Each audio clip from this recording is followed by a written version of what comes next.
our government tells us stories about what is true, who's the bad guy, who's the good guy. If I can influence what's going on between your ears, you act in my best interest. Elon Musk blew up a rocket. He's a fool. Elon Musk is a risk. Imagine buying a car and driving it until it runs out of gas, and then you have to burn it to the ground, and you have to go buy a new car to get back home. Everybody loves innovation as long as it's been done before. If we do not innovate, we're dead men walking. Man.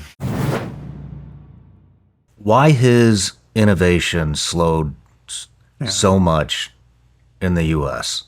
I mean, and when I say that, it's just trick. I don't even know how to say it, because we have innovators like yourself, like Palmer Luckey, like Alexander Wang, like Elon Musk, like Grant Verstanding, Joe Lonsdale. I mean, all these guys are developing this just fascinating tech that. But I don't know how much of it's actually being implemented, and it just seems like there's so much red tape. I mean, look at our power grid. For example, it seems to be extremely fragile, very vulnerable to cyber attacks. China develops, it manufactures, I don't even know how much of our power grid, and we're still stuck on. Why aren't we moving to nuclear? Yeah. Or then you're talking about beaming energy in from space. I mean, what is the holdup? Like, why are we not investing into our energy? It's rooted in human nature, but I suppose the most iconic description of why was from President Eisenhower as he was leaving office, where he said, "Beware of the military-industrial complex." Now, in his private conversations, the Congress was a part of that, and so the military-industrial congressional complex, and it's human. I say it's rooted in human nature because very good people can have good intentions, and I'll describe it like this: we have a problem, and so as a nation, and we need airplanes, so. We build an airplane, and it's the solution, okay? And then everybody celebrates that solution.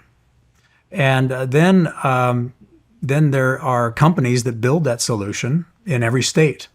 And they have congressional caucuses that support that solution. And then they have lobbyists that those companies hire to be in the halls of Congress, whispering in the ears of the politicians that this is the only way, this is the way you go forward.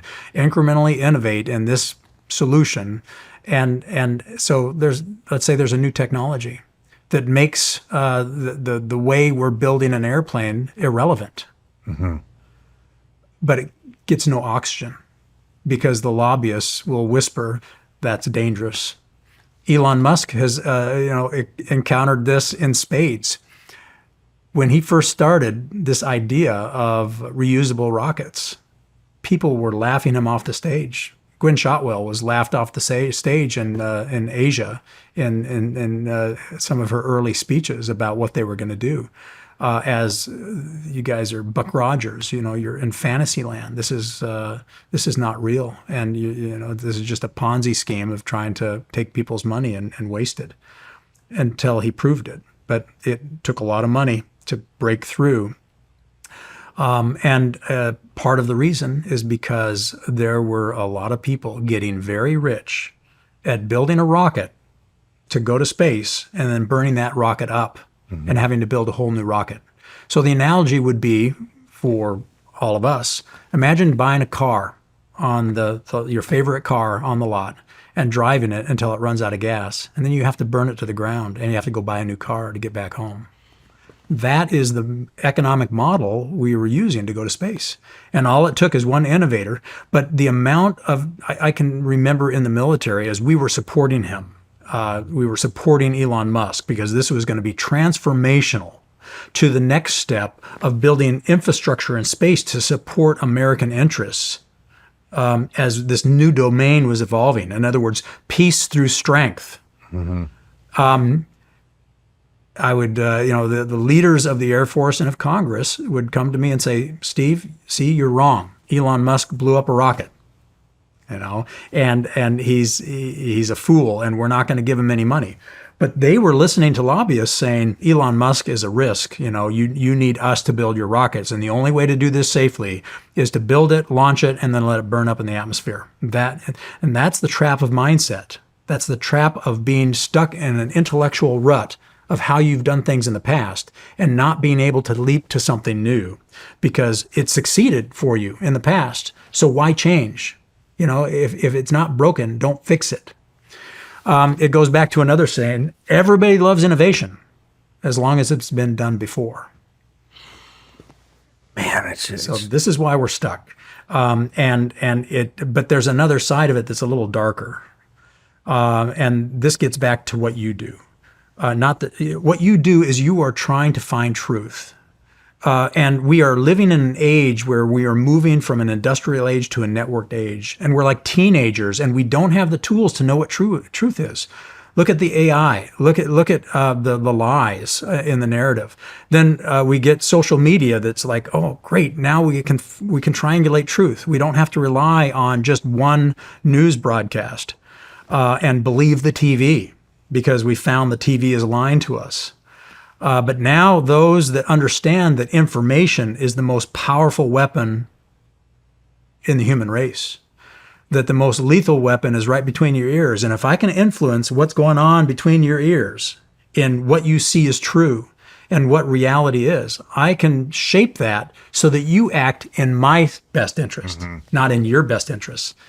And so part of what happens here is our government tells us stories about what is true, who's the bad guy, who's the good guy. Here's why your tax money needs to go to this. Here's why we need to, have inflation, and we all believe it because we love our country, and we don't want to be at war, and we don't want insecurity. We want peace, prosperity, and health for us and everybody on the planet. But there are perverse incentives for big companies and governments to weave a tale that deceives the population to perpetuate the wealth, control, and security of a very small group of people that are getting rich on the current methodology.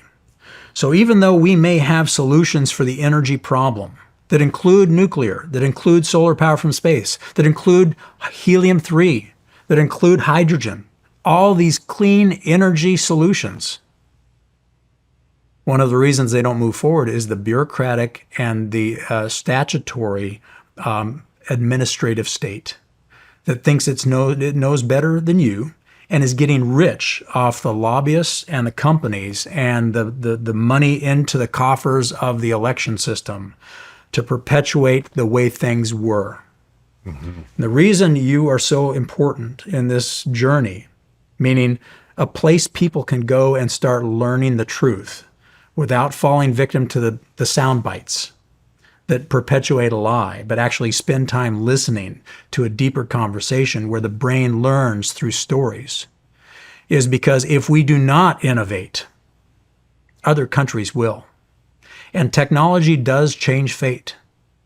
Those that learn to harness the fire change the fate of their own security, prosperity, and health.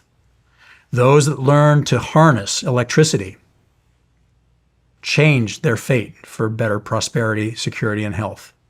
And they could secure that future against those that would use fire or electricity as a weapon against you.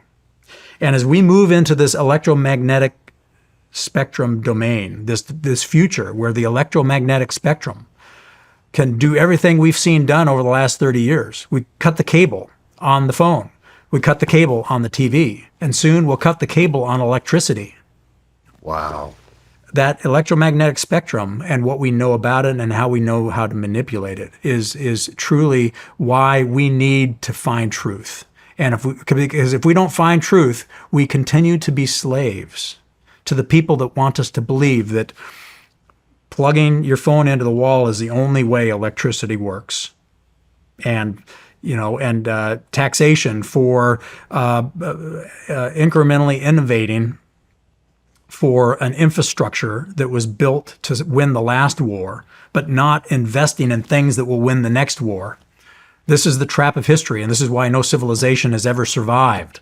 They go on this sine wave of birth and vigor and critical thinking and aggressiveness at economic security and then military might to secure the peace. And then they get lazy and they lose it all and they're vanquished by another civilization. And this is what the great hope of America is that we can turn the tide of human nature that has created that cyclical sine wave of civilizations, and we can start innovating again. Because if we don't, we're dead men walking. Man, I mean, the energy stuff, I mean, I've dove into it a little bit. I don't know how much it's real. You know, there's all these rumors of free energy and stuff like that, and the fact that was it the Rockefellers that put us on the grid because they could meter it. Mm-hmm. And you know, I don't really know a whole lot about it, but it seems like all of the energy companies would be totally against beaming energy down from space because that unhooks you from the utilities, like you were just saying. And so, I mean, the amount of power and influence that energy companies, the big oil and gas, all of that stuff has over the U.S. government, I mean, it's alarming, and it's not working. I mean, when I talk to these guys like yourself, and they're talking about the data centers that we need to feed our AIs and stuff, I mean, where the hell are we going to get this energy from? Yeah.